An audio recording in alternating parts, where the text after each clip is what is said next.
A special thank you to each of our subscribers who make this channel possible. Here's today's story.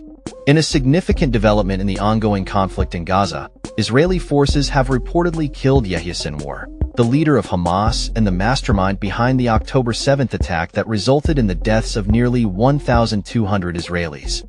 This operation, which took place during a routine military engagement in Gaza, has sparked widespread reactions and raised questions about its implications for the future of the war and the upcoming U.S. elections.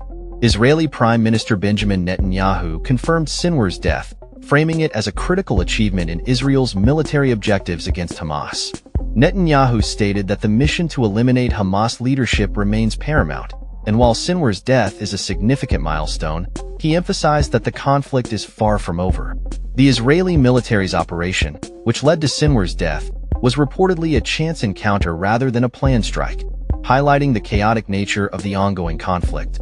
Israeli officials indicated that during a firefight with Hamas fighters, they stumbled upon Sinwar, leading to his fatal confrontation. This unexpected turn of events has led to speculation about how it might influence the broader conflict in the region. Vice President Kamala Harris remarked that Sinwar's death presents an opportunity to finally bring an end to the war in Gaza. However, analysts are skeptical about the likelihood of a ceasefire, given the current political climate in Israel and the United States.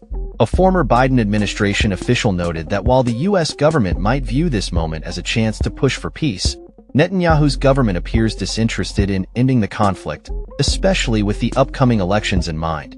The death of Sinwar comes at a time when the humanitarian situation in Gaza has reached critical levels, with reports estimating over 42,000 Palestinian deaths since the conflict escalated.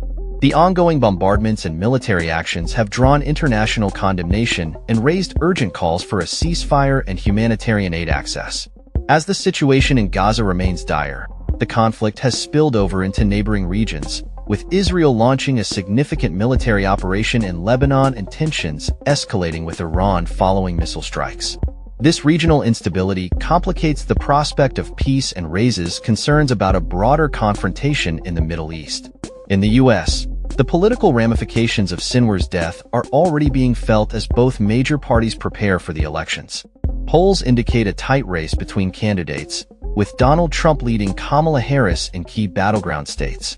The political landscape is further complicated by the ongoing conflict, as both parties navigate public sentiment regarding foreign policy and military engagement.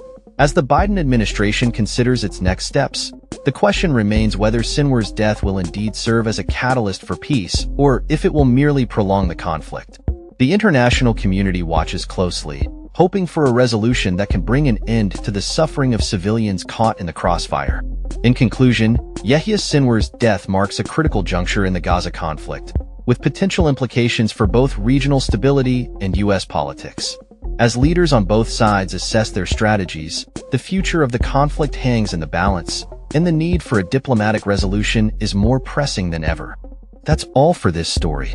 We upload videos every day covering many different subjects, so hit that subscribe button to stay informed. Thanks for watching.